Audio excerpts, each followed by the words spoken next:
आज बात तो बड़ा सुंदर निकल गई है। राजनीति किसे कहा जाता है? इसे कहा जाता है नीति, कि बड़े भाई राजा बनेंगे।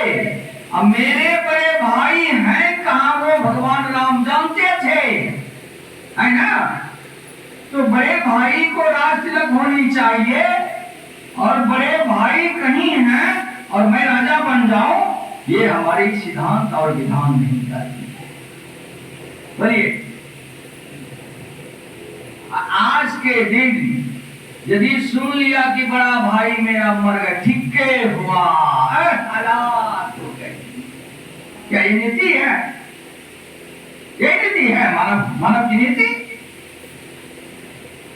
यहां तो लालच और लोभ के कारण अपनी नीति को बर्बाद कर रहे,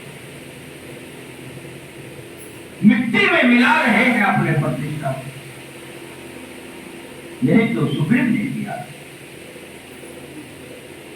तो कहने का मतलब नीति क्या? राम की नीति, राजनीति यदि सीख लेना है तो राम से, राजनीति का सीख लेना है तो युधिष्ठिर जी महाराज से। कभी आपकी राज सत्ता नहीं गिरेगी, गारंटी है।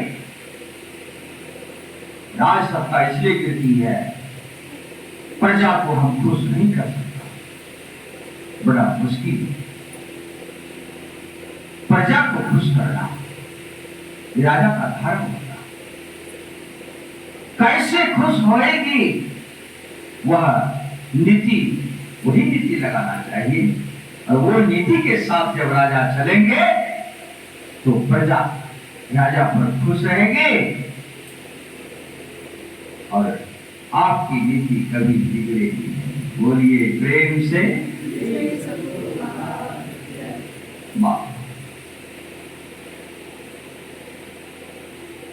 नहीं, तब तो काम गड़बड़ हो जाएगा। आइए आगे की कथा हो। तो भगवान श्री रामचंद्र जी ऐसे नीति में निपुण थे।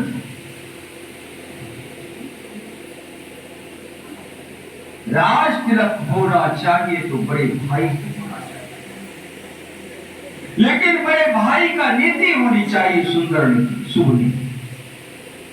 भरतलाल जी पर राजनीति छोड़ा, प्रजा की सेवा की भरतलाल जी ने, लेकिन सिंहासन पर नहीं। क्या बोलिए? नंदी ग्राम में जा करके ध्यान साधना करते रहा और प्रजा का पालन करते रहा, लेकिन राज सिंहासन पर बड़े भाई का खाम रख करके राज को चलाया, लेकिन राज सिंहासन पर नहीं गए। गद्दी है तो महापुरुषों का गद्दी, मेरे बड़े भाई का गद्दी है। तब बड़े भाई भी वैसा था कि आगे पुरुष नहीं, दोनों का होना चाहिए ना। बड़े भाई लालची हो तो छोटे भाई साधु हो, चल जाएगा। अरे साधु तो दोनों भाई को होना पड़ेगा ना। आज यदि 6 भाई 7 भाई 8 भाई 10 भाई है तो सबको होना चाहिए ना। यही नीति का, आज हमारी नीति बिगड़ गई है और हम सब आ गए हैं कौन सा नीति में?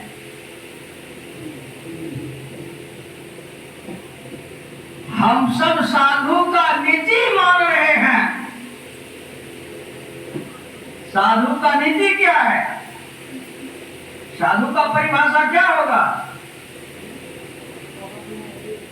शांति, अस्थिरता व निश्चलता को कहते हैं। अशांति को जो प्राप्त कर लेते हैं वही संत कहलाते हैं। परिभाषा ये होगा ना? बोलिए, क्या परिभाषा को समझ रहे ना? उबना नहीं चाहिए। हम छोटी छोटी बातों में उब रहे हैं। सत्संग 1 नंबर का है है ना, गड़बड़ी तो यहाँ हो रही है।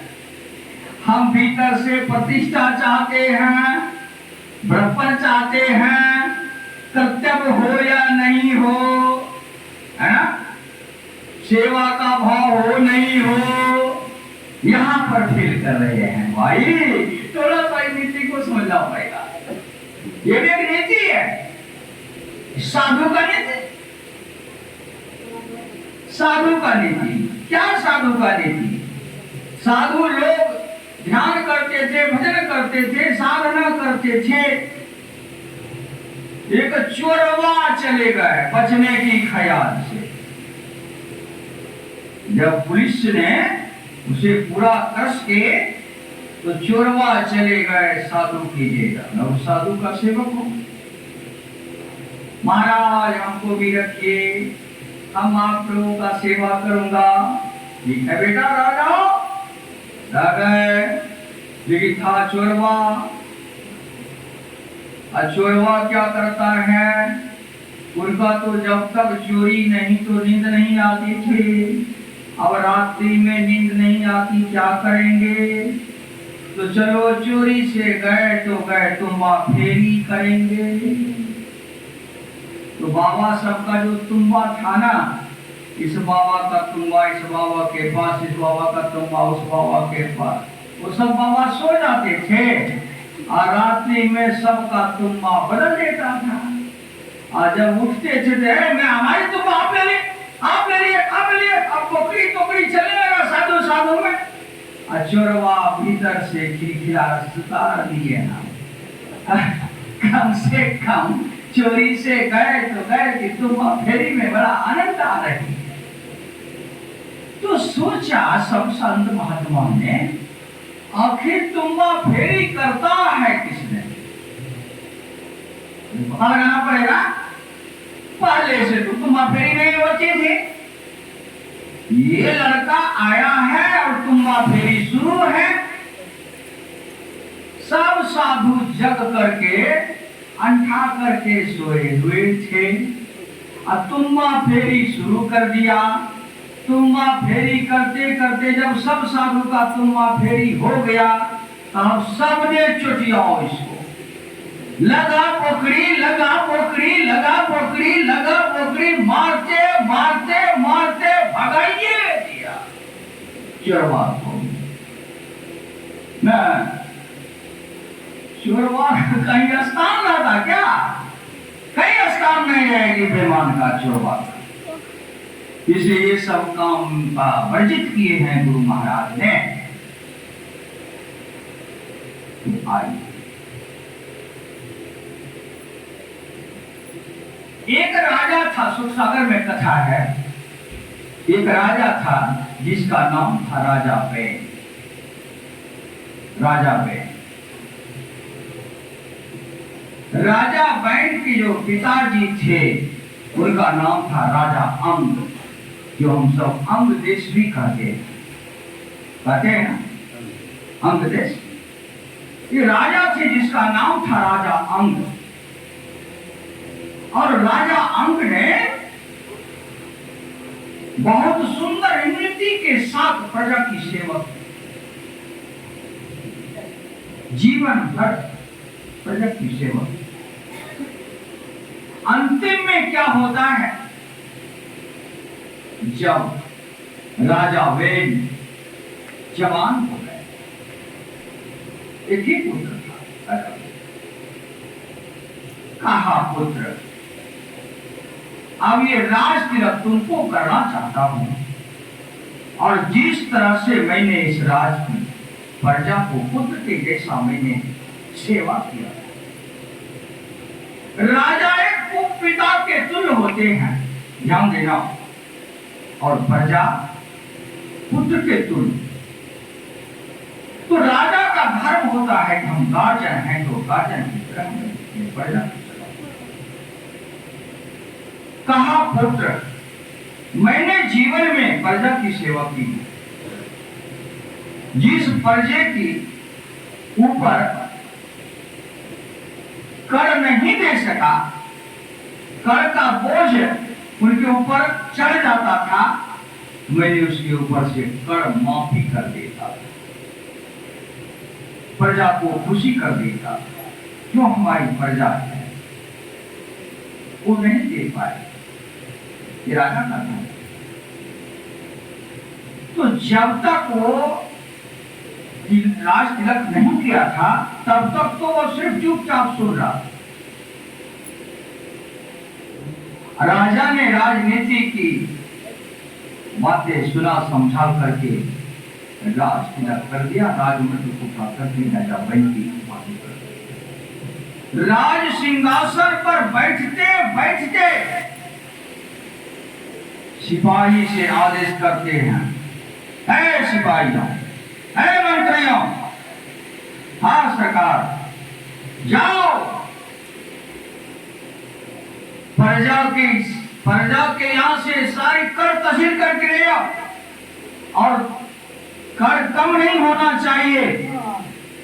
आज से कानून बदल गई है, कर अधिक होना चाहिए। रजिस्टर उठा करके देखो कितना दिन से किन किन प्रजा पर जो है कर है, सब प्रजा करके धावा डालो।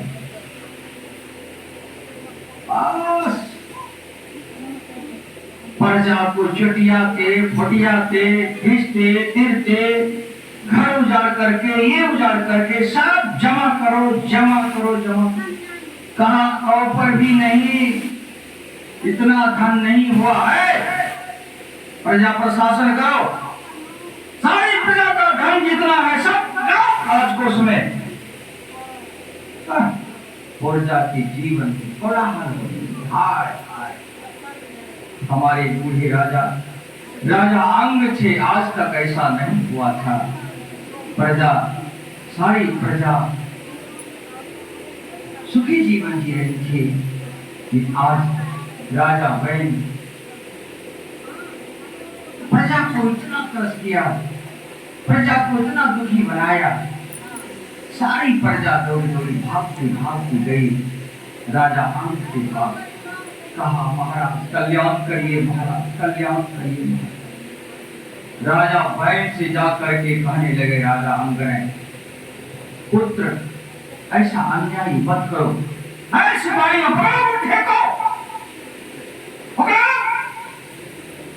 दोनों पूरा पूरी को हथकड़ी लगा कारागार में बंद कर दे। इतना ही सुनना था, राजा की कितनी बड़ी प्रतिष्ठा थी। आज एक क्षण में पुत्रों ने प्रतिष्ठा का हनन कर कहा, पुत्र हमें छोड़ दो, दोनों प्राणी, तुम्हें कारागार में बंद करने की कोई आवश्यकता नहीं। दोनों प्राणी चलते चलते नदी में डूब के मर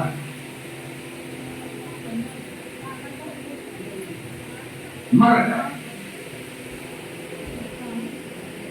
राजा वैन की शासन में सारी प्रजा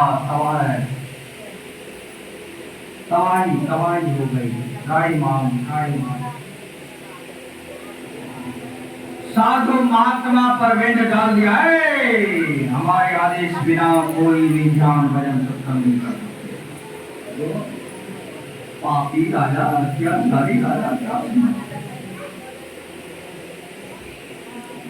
अब तो साधु महात्मा भी गड़बड़ा गए। हम सब स्वतंत्र इस राज्य में रहते हुए ज्ञान साधना सत्संग करते थे, वन का फल खाते। एक भी वन का फल साधु महात्मा नहीं खा सकते हैं। राजकोट में लोग हम सारे साधु महात्मा ध्यान भजन छोड़ करके अब क्या करें। संत महात्मा ने देखा राजा भाई बहुत बड़ा पापी निकला है। सब संत महात्मा एकत्रित हो करके हवन कुंड बनाया, और हवन कुंड बना करके और राजा वैन के लिए मृत्यु का आहुति शुरू कर दिया। राजा वैन की मृत्यु की आहुति देते देते राजा वैन की स्वतः मृत्यु हो गई। बोलिए प्रेम से। साधु को कभी नहीं सताना चाहिए। आज तक हमारे भारत भूमि में ऐसा कोई राजा नहीं हुआ है जो कि साधु को सताए हैं, और जिस राजा ने साधु को सताए हैं उस राजा का राज सत्ता एक क्षण में गिर गई।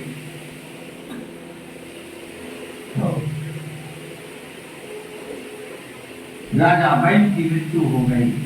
अब राजा वैन की मृत्यु हुई तब चोर, डाकू, लुटेरा, हत्यारा का वृद्धि हो गई, बढ़ती हो गई। अब तो राजा आएंगे, शासन ही चरमरा गई है। अब संत महात्मा खाते, अब क्या होगा? इस और दुर्भिक्ष होने लगे। राजा की मृत्यु हो गई, एक काम करो, तो राजा को तेल में रखा गया था, राजा वैन की शरीर का, एक काम करो, राजा वैन को आधा आधे आधे आधे फाड़ो।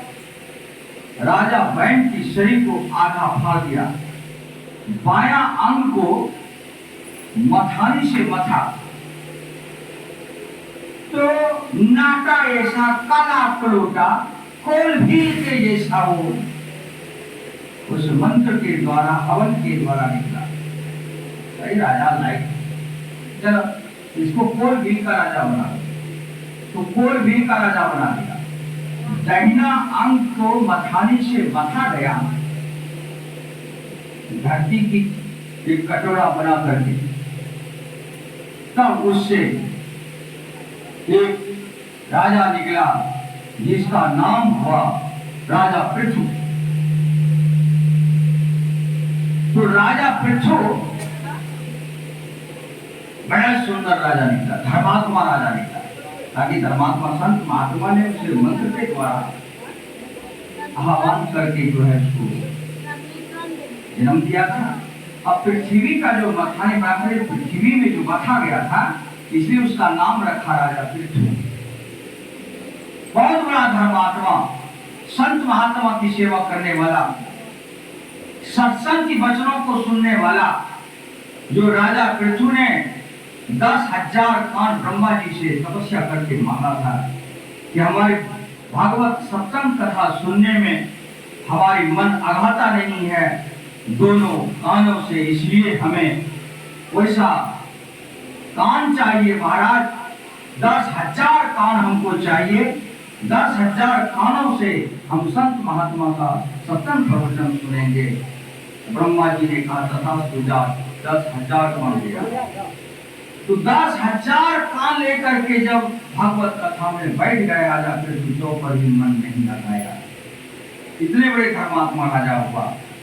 तब उसने राज को समेट करके उस समय में प्रजा को सुखी बनाते हुए राज को चलाया, ताकि कथा बड़ा लंबी है, उधर नहीं चलूंगा। तब वह राजा पृथु का जो है वंशज अभी तक वह राम तक आ रहे हैं। तो आइए, तो कहने का मतलब इस तरह का धरती पर ऐसे ऐसे महारथी, ऐसे ऐसे अत्याचारी, ऐसे ऐसे दुराचारी, ऐसे ऐसे महापुरुष इस धरातल पर जन्म ले करके और अपना काज करके इस धर्म से चले गए। हम सब भी चलेंगे। तो आइए, भगवान श्री रामचंद्र जी के दरवाजे पर 4 ऋषि आए थे, अभी की जो विषय है, और ऋषियों का सेवा शुश्रूषा करके जब विदा किया भगवान राम ने, तो भरतलाल जी आ गए। भरतलाल जी से कहते हैं, हे भरतलाल, आज सत्संग हम सब पाएंगे। क्या कहा? बड़े भाग पाया हूं सत्संगा, अभी नहीं प्रयास कोई भव भंगा। बोलिए प्रेम से श्री। चलिए भजन सुना देता हूँ, आप लोगों का मन हो जाता है।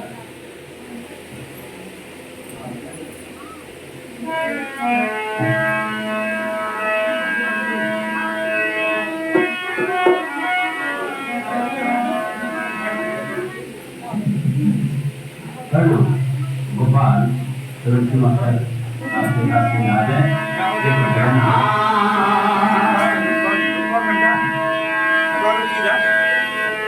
नैया लगा के भव पार मोरे सत्य और नैया लगा के भव पार मोरे सत्य नैया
Jana